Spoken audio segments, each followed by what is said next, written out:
Thank you so much, John. Greetings and welcome to the UU Congregation of Charlottesville. My name is Greg Townsend, and I am serving as your worship weaver. I am pleased to be leading this morning's service with the Reverend Tim. Some of us are in the sanctuaries of our homes, while others are joining us in the sanctuary here on Rugby Road. This sanctuary was built over 70 years ago on land that was the homeland of the Monacan people, and that was once cared for by enslaved people from Africa. We honor all those who dwelt here and all in our congregation whose lives led to this moment of our gathering as a community of memory and hope. I invite you now to take a moment to greet others who are with us in worship this morning. Those of you on Zoom can unmute and say hello to one another, and those of you in the building, you're welcome to greet your neighbors.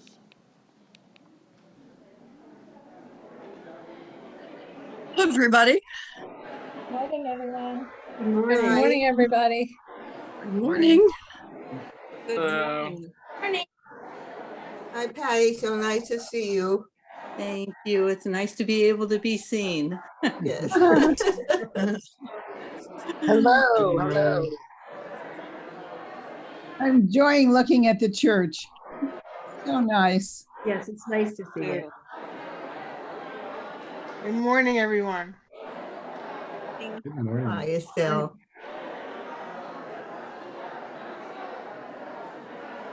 Oh, Patty, good to see you. Thank you. Thank you. I think I'm going to probably turn off my video and just listen.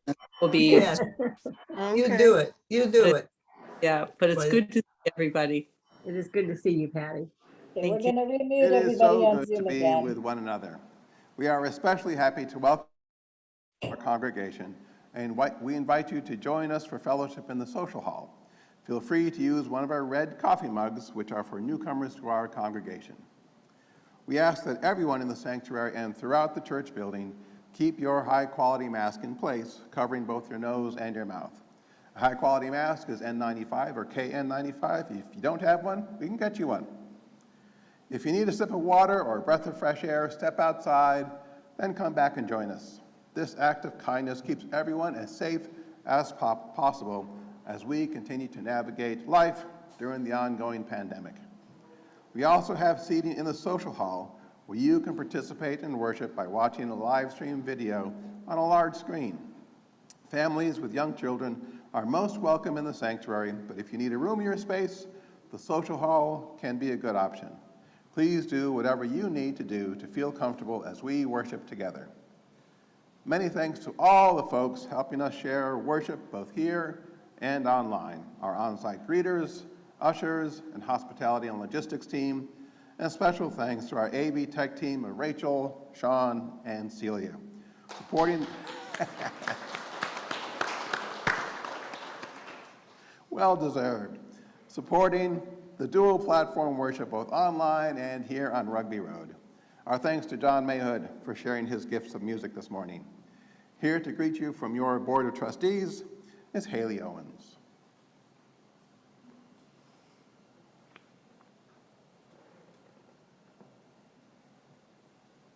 Good morning. Good morning, everybody. Does that sound like it was on? Yeah. Okay, great. My name is Haley Owens, and I am your Board of Trustees Secretary. I'm pleased to welcome you, those who are new, and those who return to this community again and again. We have so much going on here, and I hope you'll find spaces in this congregation that fill your spirit in unexpected ways.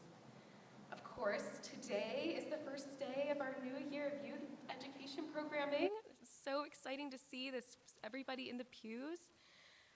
I grew up in this congregation attending these classes, so I have seen how transformative these spaces are, and this one was one of my mentors. These young people are amazing, and I'm so grateful to the adults who lovingly teach RE, and for this congregation that supports and nurtures them. Getting involved in teaching and helping out is such a great way to support this amazing work. And then, of course, we also have covenant groups forming right now, and a young adult group that's starting to meet regularly. And later today, not later today, right now, we have a table at the Charlottesville Pride Fest. So we have so much going on. Of course, the start of October is an important part of our congregation's justice ministry we get going then.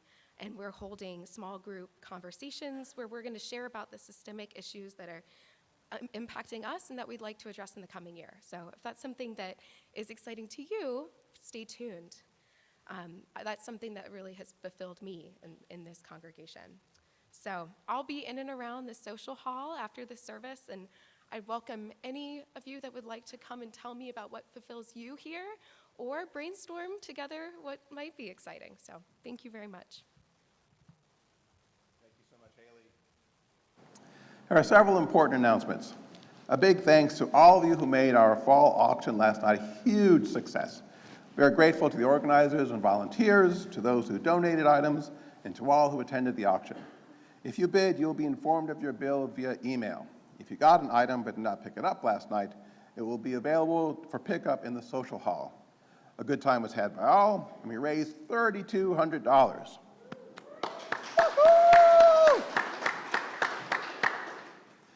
A reminder that new covenant groups are currently being formed. Kathy Polly from our Covenant Group Steering Committee will be right outside the social hall after the service if you have questions or would like to join a covenant group. You can also register on the church website. If you are new to the UU Congregation of Charlottesville, you can join us next Sunday, September 25th at 12:15 for our monthly newcomer welcoming circle. The circle lasts for 30 minutes and you don't need to register or sign up. Simply join us outside for 30 minutes of relaxed conversation with Reverend Tim and several lay leaders. And now, let us set ourselves for worship. Good morning, everyone. Morning. How is everybody today? Can you all hear me okay? Yeah. Yeah? Okay, good. So I want to begin this morning with some words from one of my colleagues, the Reverend Marta Flanagan, who has a real gift for writing beautiful prayerful words and calls to worship and chalice lightings, and here's one of my favorites that she did. In this time, we turn our thoughts to how we can touch and be touched, love and be loved, forgive and be forgiven, heal and be healed, so that the goodness of our lives is truly a shared blessing. Come, let us worship together. So I'd now like to invite you to rise in body or spirit and join in singing our opening hymn. This will be a video with the words on the screen, and the singer is actually our own Scott DeVoe, and it's number 348 in the gray hymnal if you prefer to follow along in the hymnal, and it's Guide My Feet. So please rise.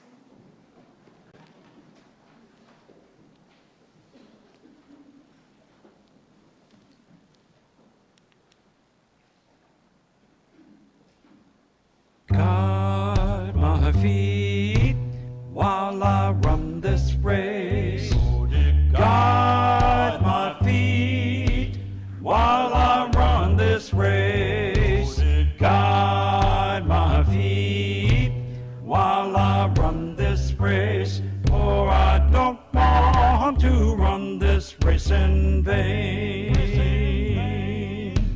Hold my hand while I run this race. Hold my hand while I run this race. Hold my hand while I run this race. For I don't want to run this race in vain. Stand by me while I run this race. Stand by me while I run this race. Stand by me while I run this race. For I don't want to run this race in vain.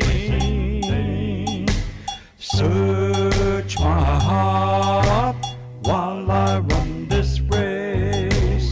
Search my heart while I run this race. Search my heart while I run this race. For I don't want to run this race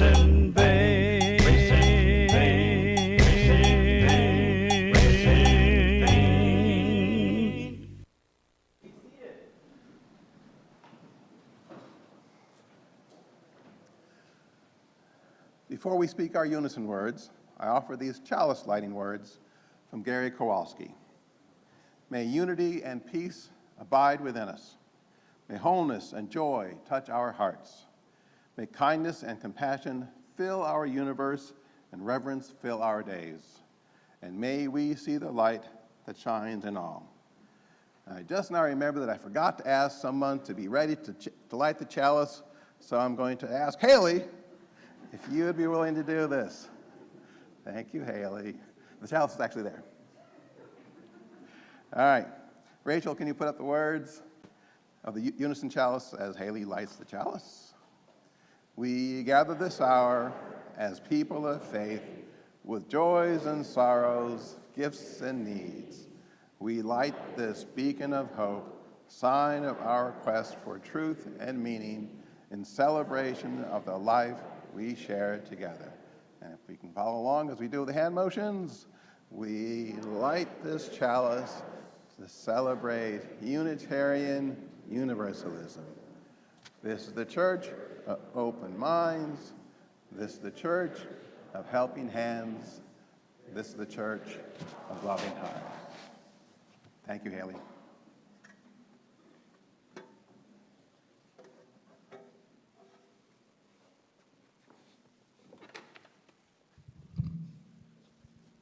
Good morning, everyone. Morning. It is so beautiful to see all of you here in the sanctuary and to know that there are those of you joining us on Zoom. Today is a very exciting day for all of us, as it is the first day of religious education programming for our children and youth, and the first time that we are back together in this way since the start of the pandemic. So it feels like a really big deal. I agree. I share your joy for sure. We've all grown and changed a lot over the last 2+ years. And now many of the things that we do are different than the way we did them before in pre-pandemic times. We've had to change and we've had to adapt. And one of the things we've learned during the pandemic is that it's okay to try new things. It's okay to try doing them in new ways. It's okay to say that's not quite working, and we can pivot and change and try a new way. So one of the things that we're doing differently is that we are starting all together, all ages, in the sanctuary for the first 20 minutes or so of the service on Sundays. So that's a new thing for us, and we're going to see how it goes. We're going to take this time each week to celebrate that we truly are a multi-generational community. We want to see each other. We want to be together. We're going to sing. We're going to share. And before we send our children on to their religious education classes, we're going to light these lanterns from the flame of the chalice, and they will take that shared light with them into their classroom spaces as a way of sharing the light, and then they'll use that light to light their own chalices in their learning spaces. So if you were at church last week, you heard the story of the big umbrella. Did any of you notice that we've got a big umbrella here on our altar this morning? So if you were here last week, you heard that story. If you didn't come to church last week, you can ask somebody during social hour if they were, and they'll tell you what the story is. We're going to explore this story and its beautiful message about there being room for all of us underneath the big umbrella. We're going to talk about that in our religious education programming this morning, and we're also going to share our thoughts about what it is that makes church great. But first, at the start of this exciting new year of learning, our congregation, all of us together this morning, we are going to offer a blessing to the children and the youth and the people who work with them in their learning spaces.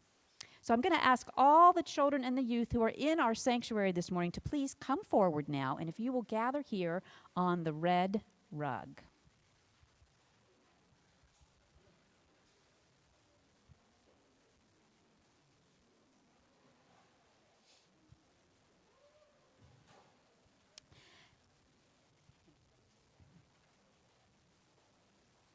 So as you come forward, if you'll just gather around, and Reverend Tim, he is going to invite Ryan from the 4th and 5th grade class to help light the candle that's going to go in that group. And he's going to invite Celia from the 2nd and 3rd grade group to come and light the candle that goes with that one. And then I'm going to invite Maggie Record to come forward because she is one of the teachers in the 4-year-old through 1st grade group, and she's going to light that chalice that'll go with that group. We just thought it was a lovely symbolic thing to have the light from the chalice travel with our children to their learning spaces. So I'm going to invite the kids, come on up and be a little closer to me, because in a minute I'm going to have you turn around and face the grown-ups or the other people who are sitting in the room. So why don't you guys come on up, Sylvie? You guys come forward, Riley. You guys, in fact, you're taller, so why don't you come stand here by me, where the tall people are. Come on, Sylvie. All right, so if all of the young people here would turn around and face everybody else who is out in the pews and in the Zoom sanctuary. And I would like to invite any other students who are in the sanctuary this morning. If you're a college student or a high school student or a graduate student, would you please stand where you are? Rise and stand where you are. And then I want to invite all of our religious education volunteers, as well as any other teachers, any other people who work in the schools. If you're an administrator, a custodian, a bus driver, will you please also stand where you are so that the congregation may offer all of you our blessing. Will the congregation please speak the words which are projected?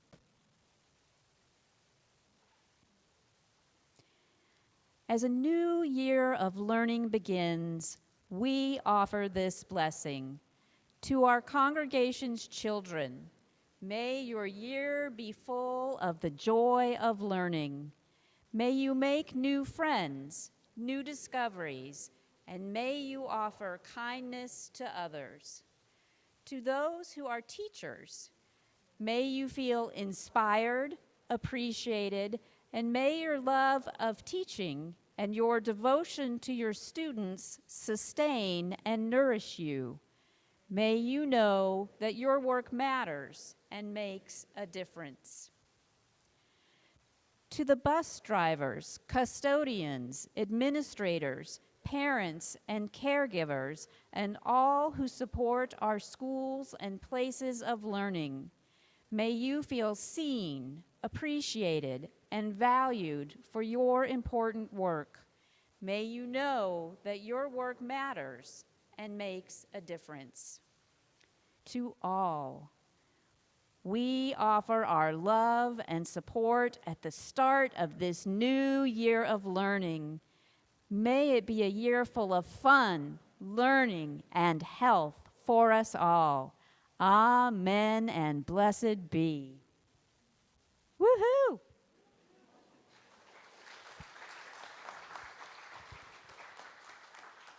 And so I say to all of those who just received this blessing, may it remind you that we support you and we love you and that our love is with you always.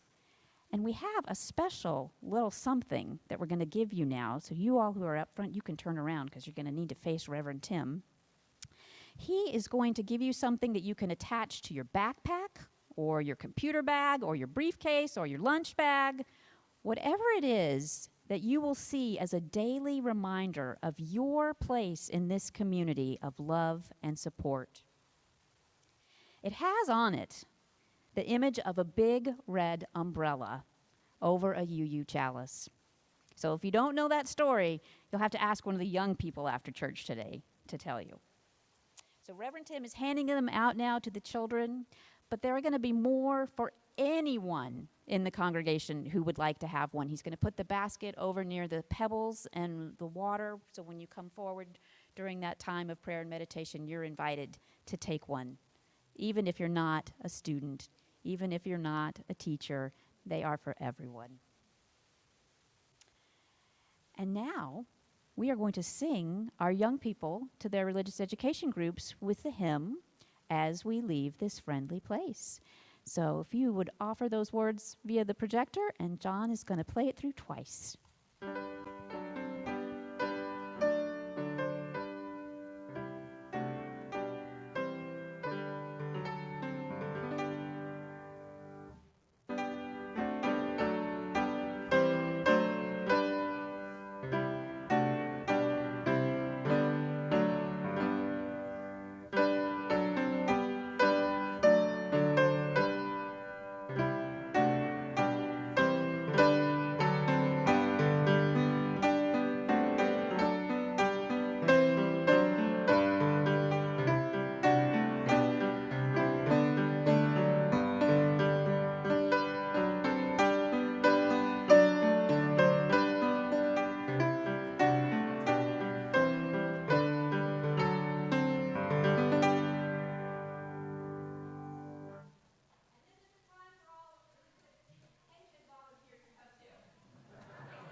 Okay, I think I have all my wires straight. Well, never completely, but. So I now like to invite us into a time of centering and sharing. I invite you to relax. Put your feet on the floor if that's comfortable for you. Maybe take a deep breath. And just see if you can maybe let go of any thoughts that are weighing on your mind this hour, and just be here. And as we share this time together, I couldn't think of any person whose words helped me to get in that place more than the late Thich Nhat Hanh. He says, "Let us be at peace with our bodies and our minds. Let us return to ourselves and be fully ourselves. Let us be aware of the source of being, common to us all and to all living things. Evoking the presence of the great compassion, let us fill our hearts with our own compassion towards ourselves and towards all living things. Let us pray that we ourselves cease to be the cause of suffering to each other. With humility, with awareness of the existence of life and sufferings that are going on around us, let us practice the establishment of peace in our hearts and here on this earth." I'd now like to invite us into a time of silence.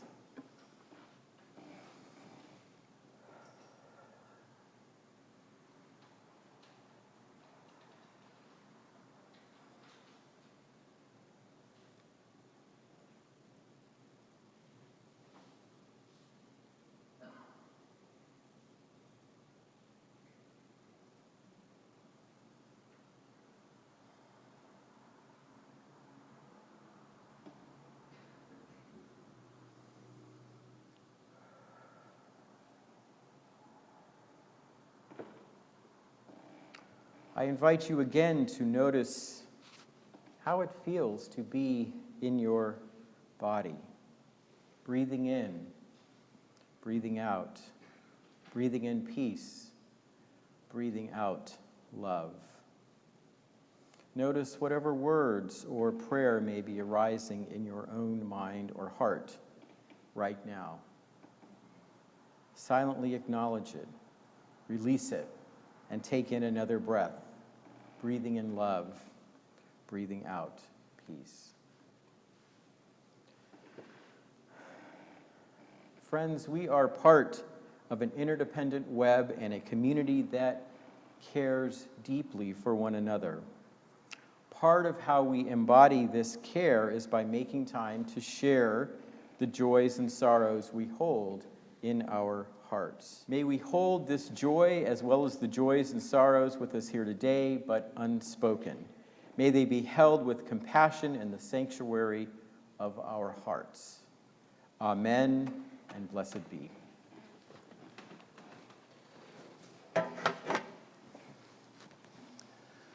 This community offers its love and support to what is closest to our hearts.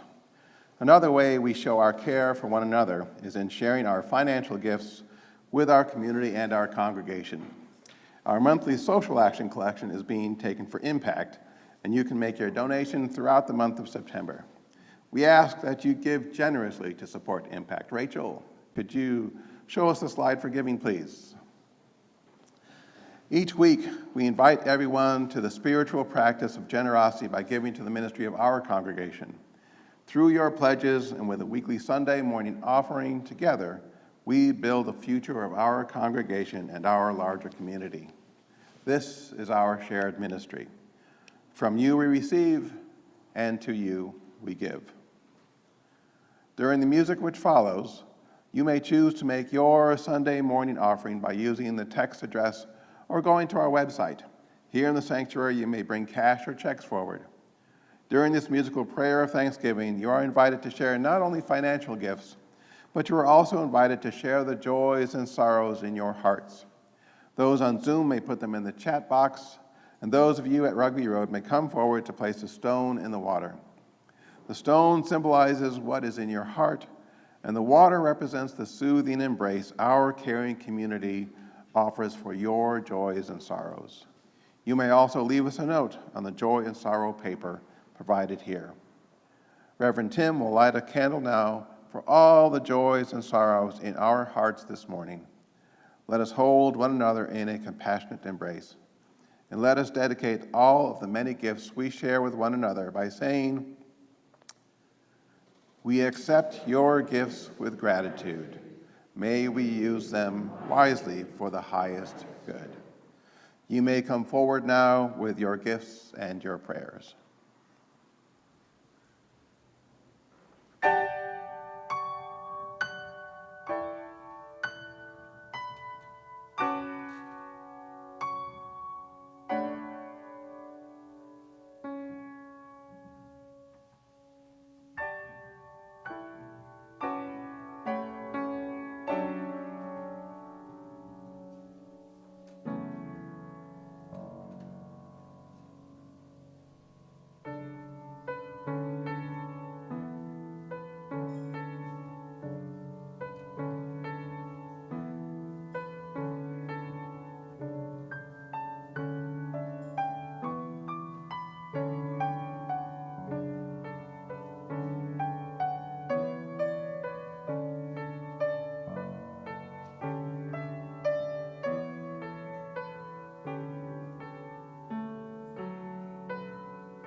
Thank you again, John.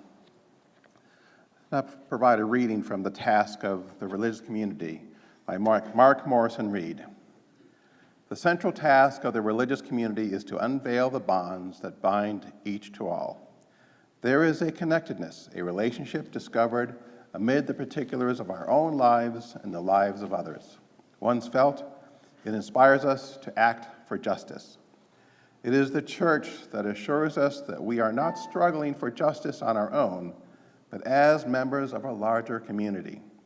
The religious community is essential, for alone our vision is too narrow to see all that must be seen, and our strength is too limited to do all that must be done.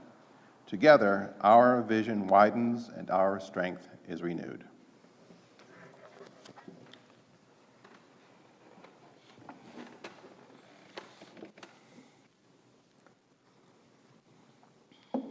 Thank you, Greg. Always a pleasure. John, thank you for your beautiful music today. It's so good to see all of you. I love this Sunday so much. Just starting off a new religious education year, it just feels like this is a Sunday when we are really one growing community, and we're just filled with people of all ages, all backgrounds, many, many different stories and experiences. This is one of those Sundays, and I'm just thinking to myself, man, am I so happy to be a Unitarian Universalist, and what a privilege it is to be a UU minister. So it's just great to be with you all this morning. So among the many wonderful hymns we sing in Unitarian Universalism, I really love the one we sang for our opener this morning, Guide My Feet. I think what I love about this hymn, what really speaks to me, is that on the one hand, it recognizes that life can sometimes feel like a race in which we are moving at an overly fast pace, and that too often feels like we are competing against one another. But that's not really the underlying message of the hymn.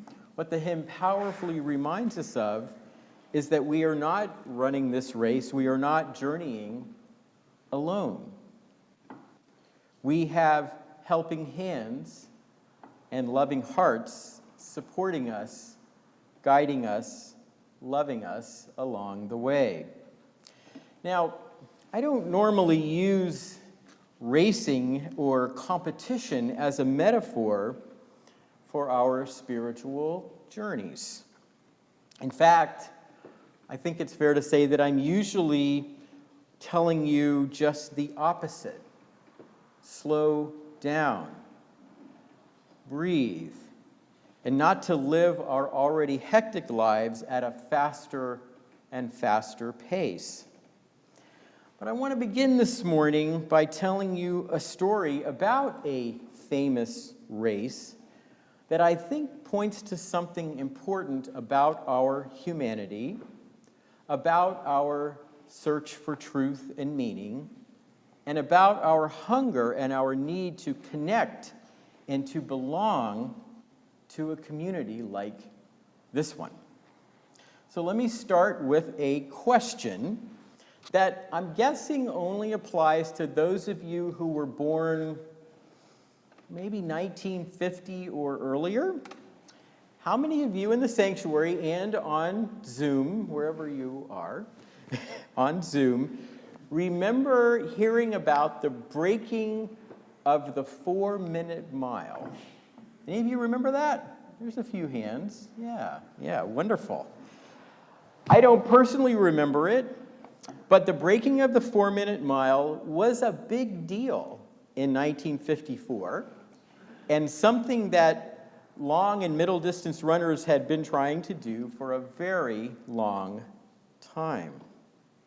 Now, the race in which the 4-minute mile was broken actually took place on May the 6th, 1954, during an otherwise ordinary track meet in Oxford, England. At the meet, a young medical student and runner by the name of Roger Bannister won the mile race that day in the unheard of time of 3 minutes, 59.4 seconds. And there's Roger Bannister crossing the finish line at that very race. Now, by today's men's track and field standards, his time was far from record-breaking.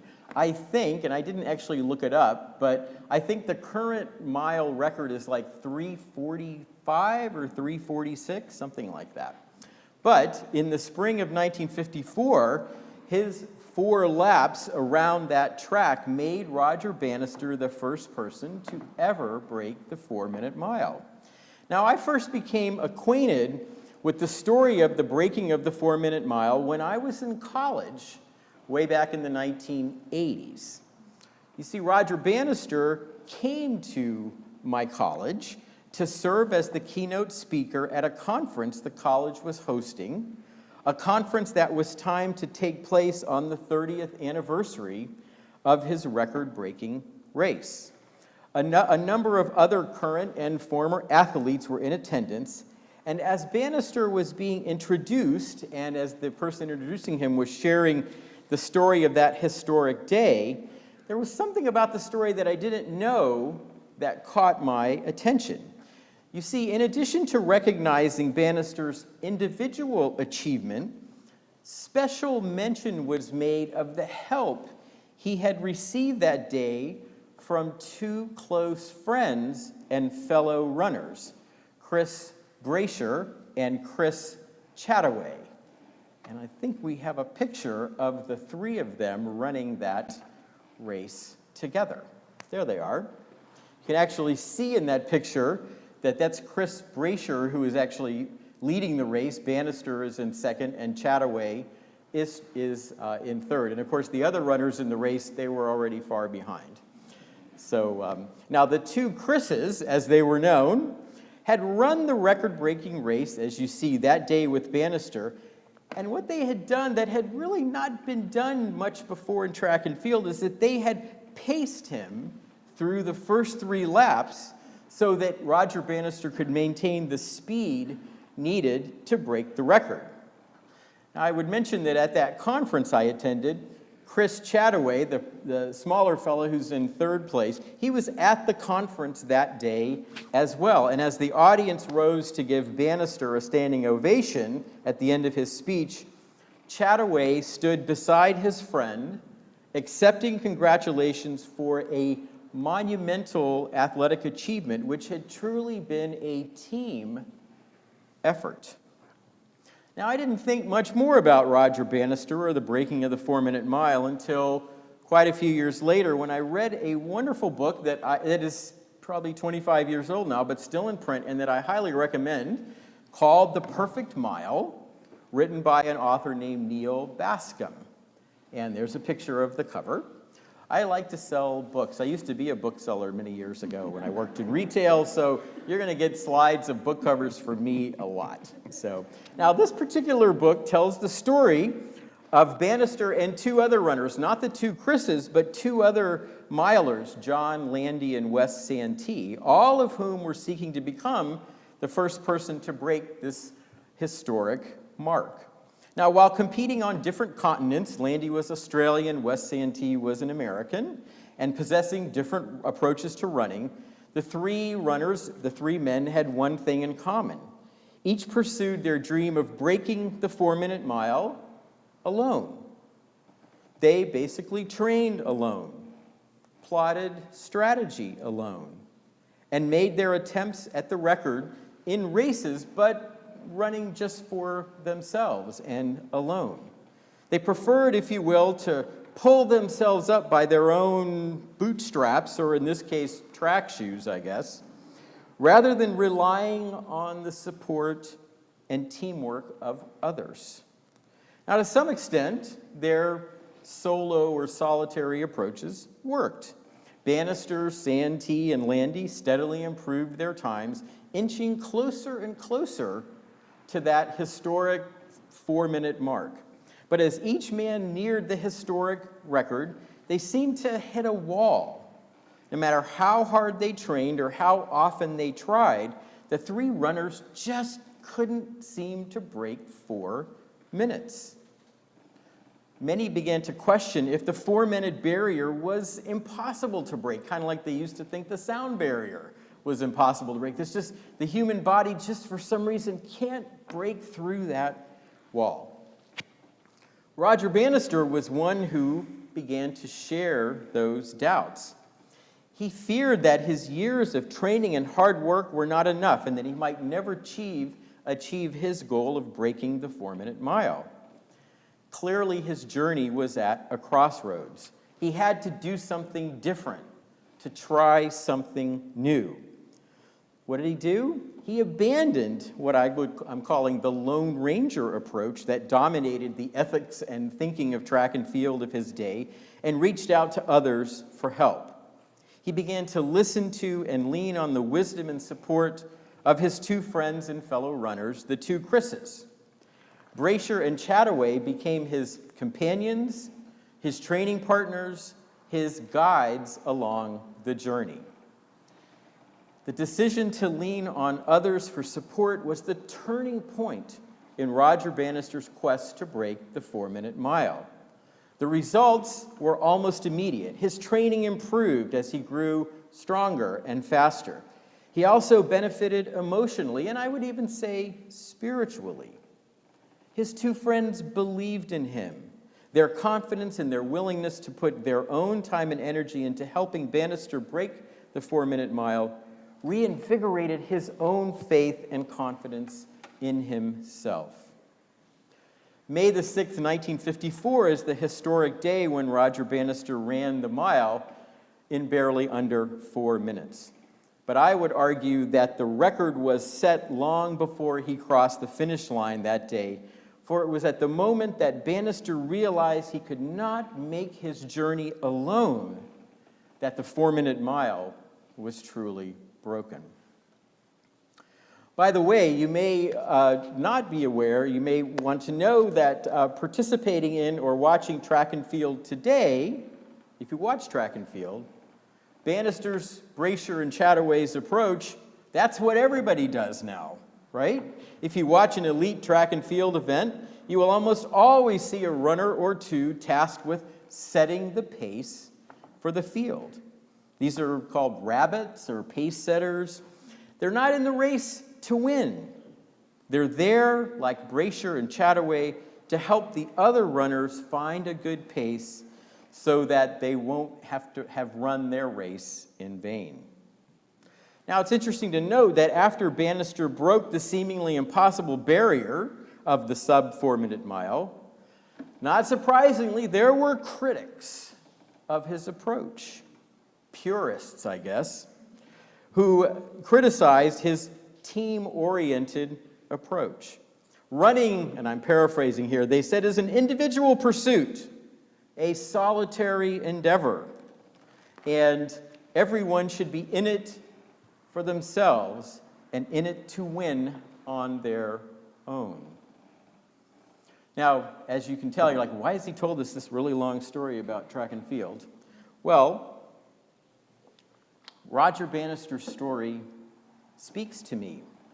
I certainly admire his determination, his will to go on in the face of failure and self-doubt. But what really inspires me most about his achievement was his willingness to ask for help, to lean on others, and to recognize that his solitary path just wasn't getting him where he needed to be.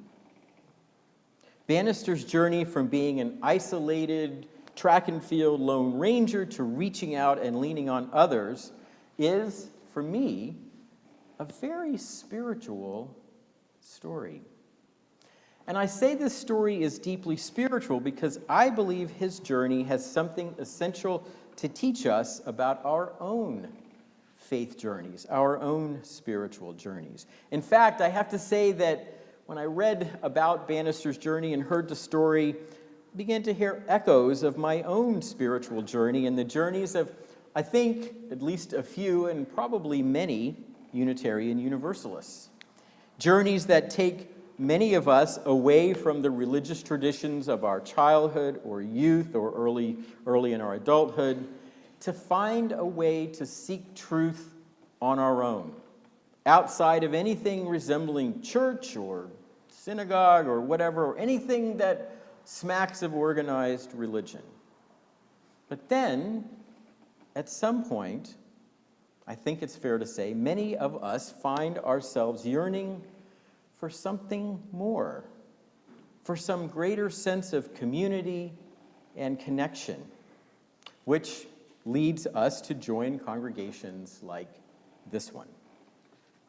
That basic journey certainly describes my spiritual life. Like many UUs, I would describe myself as a seeker, and for all of my life, I've been searching for something, words, something deeper, some truth or experience that will bring a sense of meaning and purpose to my life, but without forcing me to put myself into a spiritual or religious box and to require that I believe things that just aren't in my heart or in my mind. In many ways, I've been reaching for what the great Jewish thinker and theologian Abraham Joshua Heschel, who I quote almost on a weekly basis, what he called radical amazement, which I understand to be a sense of awe and wonder that comes from being deeply connected to something greater than ourselves and from a sense of just belonging and being at home in the universe. But like Roger Bannister's journey to break the 4-minute mile, I spent many years seeking that deep connection, that radical amazement on my own. For years, I worked under the assumption that I was most likely to find what I was looking for by journeying away from community and from anything that just looked or felt like organized religion. Far from being a source of wisdom or inspiration or belonging, I saw religion as a barrier to my search for truth and meaning. That's why whenever someone asked me if I belonged to a church or considered myself to be religious, I would mumble and stumble a bit and uncomfortably fall back on some version of, well, I'm kind of spiritual, but I am not religious. But as time went on, I discovered there was one problem, for me at least, with being spiritual but not religious. For all of my talk of doing my own thing and not being ensnared by religions or creeds, I felt spiritually alone and rather isolated. Rather than finding truth or experiencing that deep connection, my spiritual yearning, hunger remained unfulfilled. Roger Bannister kept hitting a kind of physical wall when he tried to break the 4-minute mile on his own. I guess maybe I was hitting a kind of spiritual wall that left me feeling adrift and with a feeling of emptiness and even loneliness. So after years of frustration and isolation, like Bannister, I decided to try something else. I abandoned my solitary journey and began reaching out. My family and I discovered and started attending a Unitarian Universalist congregation. And man, I've got to tell you, on those first few Sundays, I was feeling anxious and nervous. I hadn't been in a church in years and was unsure of what to expect. Surely, based on past experience, I was going to encounter at some point someone who would try to tell me my journey needed to go in this direction and that I needed to have these beliefs or accept this particular creed or doctrine. But much to my surprise, that never happened. Instead, I have been welcomed and celebrated for who I am and invited to become a part of a community rooted in unconditional love and acceptance. And as I got more involved in Unitarian Universalism, something extraordinary happened to me. Those feelings of emptiness and isolation gave way to the warmth of love and mutual support. For the first time in my spiritual journey, I really began to understand that being in community and journeying with others that they were essential for my spiritual life. I began to really listen to others' journeys and to others' stories, and found in them a wonderful, a marvelous source of truth and meaning that I had shut myself off from. And most importantly, joining a religious community and sharing my spiritual life with others gave me that overwhelming feeling of radical amazement, of homecoming, of belonging, of being part of a community, a tradition, and yes, a religion rooted in love rather than judgment, acceptance rather than intolerance, justice rather than an unjust status quo. And it was that feeling of belonging, of being connected to a community that loved, inspired, and transformed me. It was that feeling which broke down my spiritual wall that I had hit, and it enabled me to experience that sense of meaning, deep connection, and wholeness for which I had yearned for so many years. And while I'm talking about those deep connections, let me just put in a quick plug for something that was a big part of those connections, and that was what you heard Greg announce earlier, covenant groups. Carol and I were in a covenant group for a number of years. And today, after the service, we're going to be welcoming you to come and ask questions about covenant groups. And if you're interested in deepening your sense of connection, if you're interested in engaging in wonderful spiritual conversation, which is not rooted in judgment or finding the right and final answer, whatever that would be, but rather just listening deeply to others, to the stories and experiences of others. That's what covenant groups are. They meet regularly for a year, and they're a wonderful opportunity to build community and to deepen your spiritual life. So I don't know if Kathy Polly is in here right now. She might be out getting her table set up. So I hope that you will stop by and talk to Kathy. You can talk to me. And if you're looking for an opportunity to just have some wonderful conversation, again, that's in an environment of welcome and acceptance and love and listening and learning, I encourage you to give covenant groups a thought. Well, having once prided myself on being spiritual but not religious, I soon realized that I could only be spiritual, that I could best experience that deep connection, that radical amazement, when I am in the embrace of Unitarian Universalist religious community. So if someone were to ask me today that same question that I used to stumble around with before about whether I'm religious or spiritual, go to church or not, I would now respond by saying that yes, I'm spiritual, but I'm spiritual because I'm religious, because I'm a Unitarian Universalist, because my life has been enriched and transformed by the love, the wisdom, and the healing that lives in religious communities like the one I found so many years ago, and like the one you are worshiping in this very moment. Now, before I close, let me just say a word about those purists, those individualists who criticized Roger Bannister for reaching out and asking for help. You see, I'm interested in them because I think it's fair to say that Unitarian Universalism, has in its history had a somewhat similar approach to religion and spirituality. I think it's fair to say, and this may be an overgeneralization, but I don't think I'm too far off, that for a good part of our history, we UUs journeyed in the shadow of some of our most famous forebears, the Transcendentalists. Under the influence of people like Ralph Waldo Emerson and Henry David Thoreau, both of whom were renegade Unitarians, is that the right way to put it? And others, we tended to embrace what I would call a fairly individualistic approach to religious life. We affirmed, and still do affirm, the central importance of individual freedom, nonconformity, and what I would call spiritual self-reliance. We urged our members to find their own truth, to find their own way, and if I can paraphrase Emerson, to trust primarily themselves as they made their spiritual journeys. But I think in recent decades, and I can't tell you exactly for how long, I think there's been a shift in Unitarian Universalism, a shift from what I would call spiritual individualism to spiritual community. Now, don't get me wrong, we UU still value individual freedom and authenticity. In fact, they are at the heart of who we are as people of faith. But in contrast to Emerson and the Transcendentalists, I think we've come to recognize and celebrate the beauty and blessings of the shared journey, of the truth and wisdom that lives not just in me, but in each and every one of you.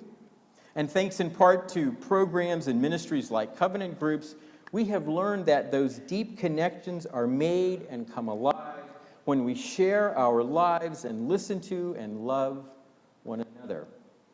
We UUs have learned, quite simply, that freedom at its best is freedom together.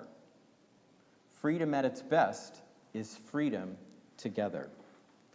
So I simply want to conclude this morning by inviting you to continue sharing your journey, your wisdom, your radical amazement with us. As Mark Morrison Reed reminded us, we need one another. And the task of the religious community is to unveil the bonds that connect each to all. That connectedness is essential. It is part of who we are as human beings. I'm not exactly sure, I was thinking about this morning. What is the equivalent of running the 4-minute mile in our spiritual lives? The thing that came to mind for me was dancing. You can, of course, think about it for a moment, you can, of course, dance alone and on your own, and I have certainly witnessed many beautiful dances performed by a single dancer. But there's something special, something almost magical about the shared dance, when 2 or more people come together to create something beautiful and even timeless. I have certainly been blessed by the dance of Unitarian Universalism, a dance in which we are welcomed and accepted and celebrated, not because of what we believe, what we look like, where we live, how much money we make, or who we love, but rather a dance that welcomes and accepts you simply because you're you. I know that sounds maybe simplistic, but when you think about it, given today's religious and political climate, that way of thinking is pretty radical.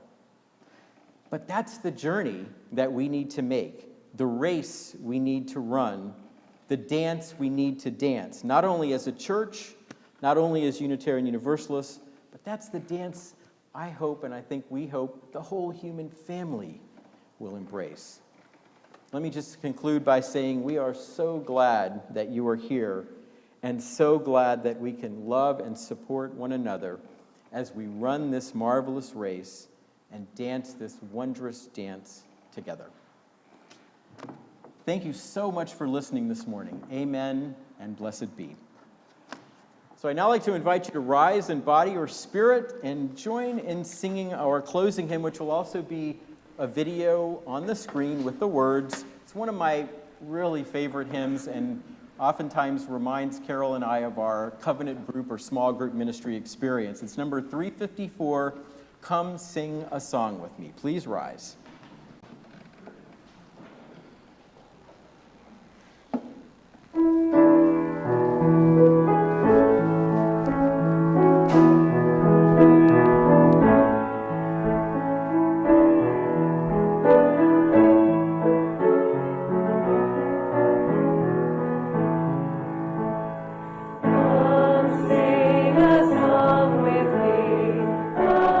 Sing a song with me.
please remain standing. Greg, would you extinguish our chalice? You know, this is the time when I would normally say, let's all join hands. But we're not there yet, hopefully not too much longer. So virtually join hands on Zoom and here in the sanctuary. And friends, as we go forth from this place, may we be open to the beauty, the wisdom, and the love that lives in all. May we open our hearts and reach beyond our own lives to welcome the neighbor and the stranger. And may we always bring hope, always sing a song of love, and always share a rose, a beautiful rose in the wintertime. Friends, be well. Take very good care of yourselves, of each other, and of the world. May your journeys from this day forward be blessed. May they be filled with joy and wonder, awe, and radical amazement. Thank you so much. Have a wonderful rest of your day. I hope you'll stay for coffee hour. I'd love to chat and sign up for covenant groups, and have a great rest of your day. Amen. Go in peace.